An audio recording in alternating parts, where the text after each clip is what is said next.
There are some people who don't just live life. They shape it. They leave behind ideas so powerful that they outlive them. One such man was Steve Jobs, a name the world will never forget. People used to call him the American business magnate because whatever he touched seemed to turn into gold. But behind the success, there was struggle, rejection, pain, and failure. And yet, this man transformed all of it into strength. Even when he was fired from his own company, Apple, he didn't break down. Instead, he started over from scratch, building 2 new companies, Next and Pixar.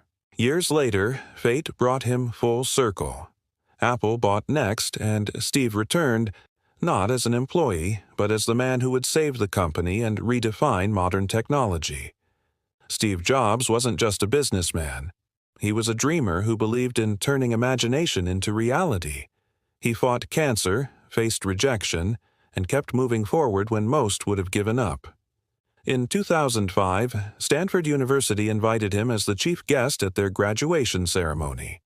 On that stage, standing before a sea of young minds, Steve decided not to give a fancy speech or talk about business success. Instead, he shared 3 simple stories from his life, stories that held everything he had learned through struggle, pain, and triumph. Those 15 minutes changed millions of lives across the world. Let's walk through that journey, in one story, one flow, to understand the lessons that built the man who built Apple. Steve began by saying something that shocked everyone. "I never graduated from college."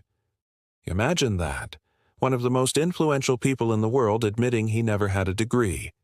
He dropped out after just 6 months, but continued to stay on campus as a drop-in for another year and a half.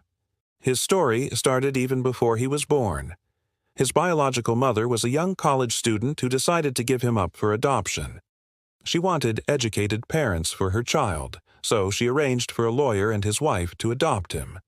But when Steve was born, the couple changed their mind because they wanted a baby girl. And so, in the middle of the night, his future parents, Paul and Clara Jobs, got a phone call asking, "We have an unexpected baby boy. Do you want him?" They said yes, without hesitation. But when his biological mother learned that his new parents weren't college graduates, she refused to sign the final papers. She only agreed when they promised that Steve would one day go to college. 17 years later, they kept that promise. Steve joined college, but the reality was harsh. His parents were spending their life savings, and he had no idea what he wanted to do or how college could help him. He couldn't bear to watch his parents' sacrifices go to waste. So, he made a bold choice. He dropped out. It was scary, uncertain, and painful. But Steve trusted something deep inside him, his instinct. He believed that somehow the dots would connect in the future. He didn't know how, but he knew he had to take that leap of faith. Life as a dropout wasn't easy. He didn't have a dorm room, so he slept on the floor in his friends' rooms. He returned empty Coke bottles for a few cents to buy food. And every Sunday night, he walked 7 miles across town to the Hare Krishna temple just to get one good meal for the week. It wasn't comfortable, but he said he loved it, because for the first time, he was free to follow his curiosity instead of a fixed schedule. One day, while wandering through campus, he came across a calligraphy class. It had nothing to do with technology or business, but something about it fascinated him. He learned about the beauty of fonts, the balance of spacing, and how tiny design details can make words look elegant. He said it was artistically subtle in a way that science can't explain. At the time, it seemed completely useless. But 10 years later, when he was designing the first Macintosh computer, that same experience came rushing back. He used everything he had learned in that class to give the Mac its beautiful typography, multiple fonts, balanced spacing, and elegant design. It was the first computer to look truly human. And that's when Steve realized something that would define his entire philosophy. You can't connect the dots looking forward. You can only connect them looking backward. You have to trust that the dots will connect somehow in your future.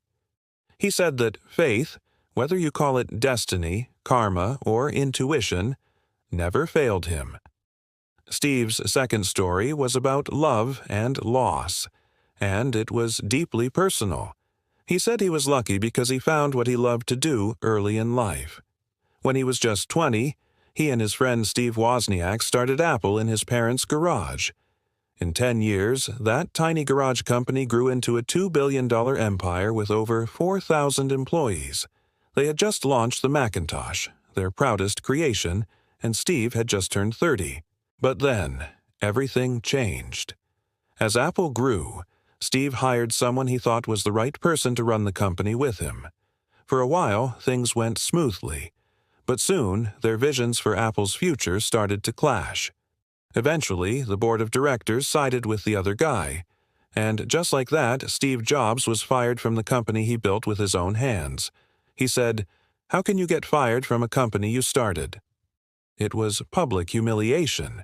The focus of his entire adult life vanished overnight. For months, he didn't know what to do. He felt like he had let down everyone who believed in him. He even thought about leaving Silicon Valley altogether. But slowly, something started to shift inside him.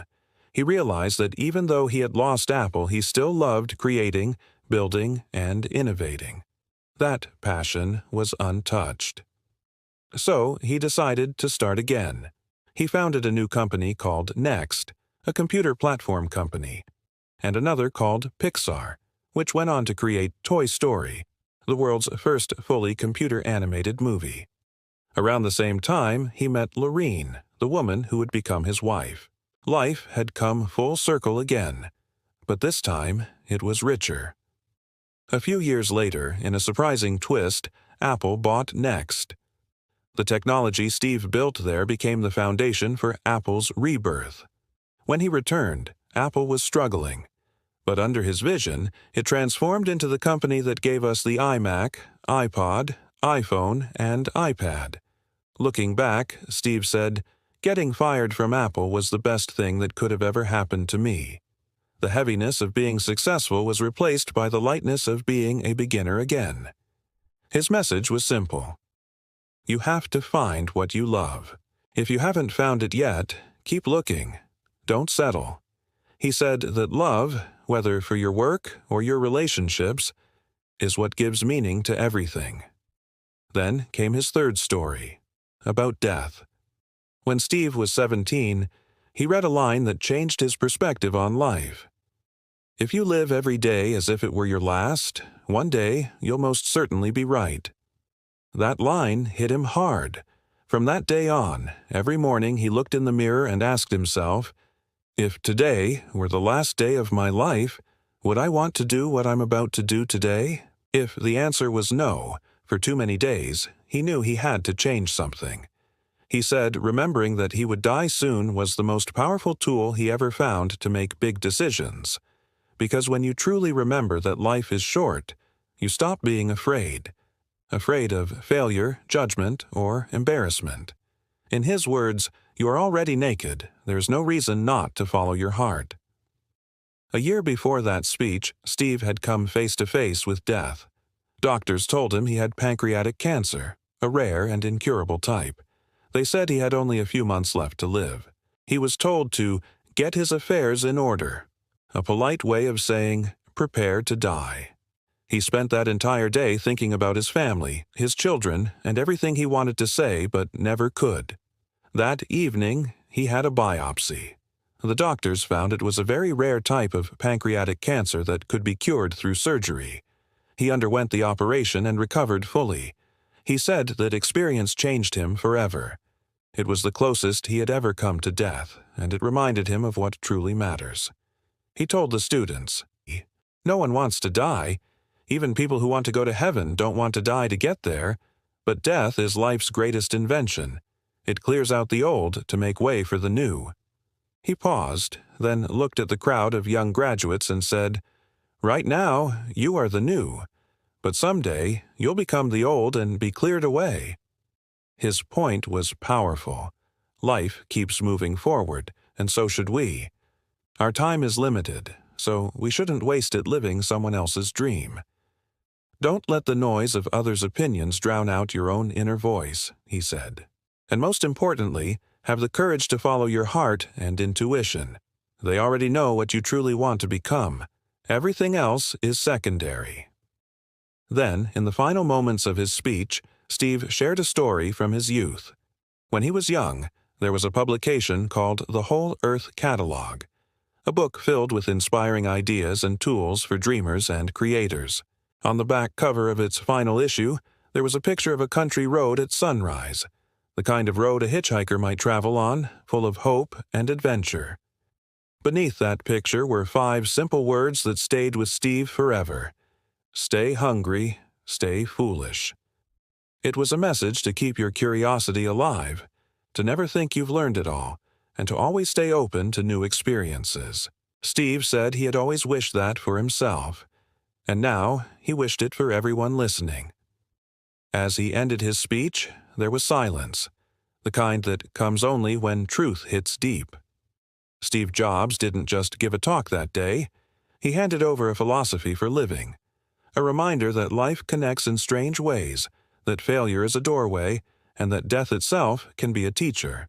His story teaches us that you don't need to have everything figured out. You just need faith in the path you're walking. Trust your gut, love what you do, follow your heart, and never stop learning. So, friends, as Steve said, stay hungry, stay foolish,